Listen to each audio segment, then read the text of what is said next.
to start this one. Okay. Welcome to 230 Dudes. I'm Charles. And I'm Antonio. And we've got a really good podcast for you tonight at 8 p.m.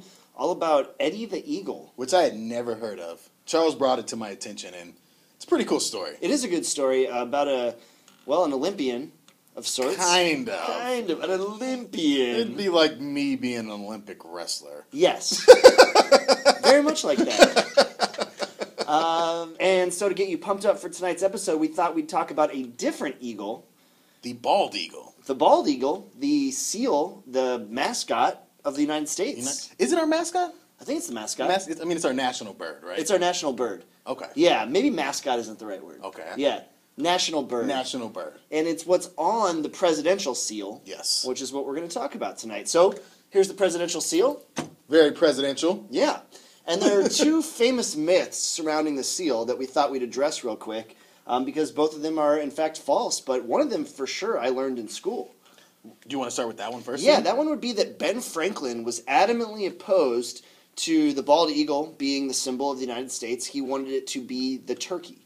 Now, part of that is accurate. Right. He was opposed to the bald eagle, but he didn't necessarily want any bird. Yeah, he didn't think a bird was a good idea at all. No. And in fact, he wasn't too involved with that decision. He just had opinions after the fact. After the fact. And he basically said, a bald eagle is kind of a coward. Yeah, he says that they sit and wait for another bird to do their dirty work, and then they swoop in and take the carcass. Yes, swoop in, take it all, which he may have had some foresight, and that might work with us now. It might actually be.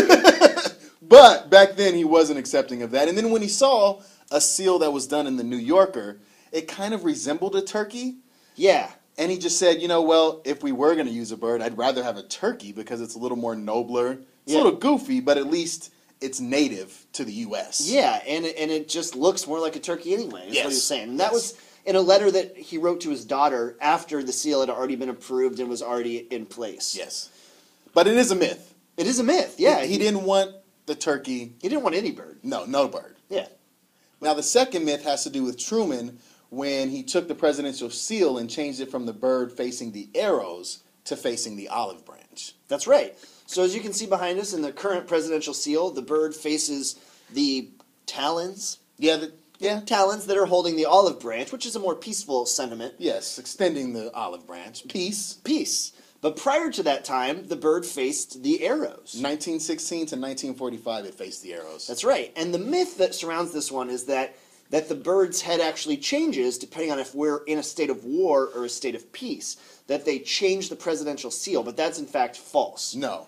Truman did change it, though, on a presidential order, just to go along with the United States' new focus of a more peaceful nation and a more peaceful international front. Right. But it only changed that one time when Truman changed it. It's not something that swivels back and forth. In fact, there's a famous quote of Winston Churchill when, was it Truman? Truman. Truman showed him the new seal, and Winston Churchill said something like, well, you might as well put its head on a swivel. Which, hey. Yeah. You gotta love that Churchill right? Yeah.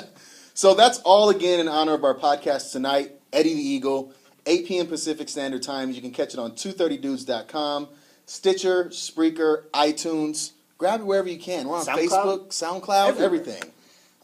So yeah, there you have it. Thanks for watching.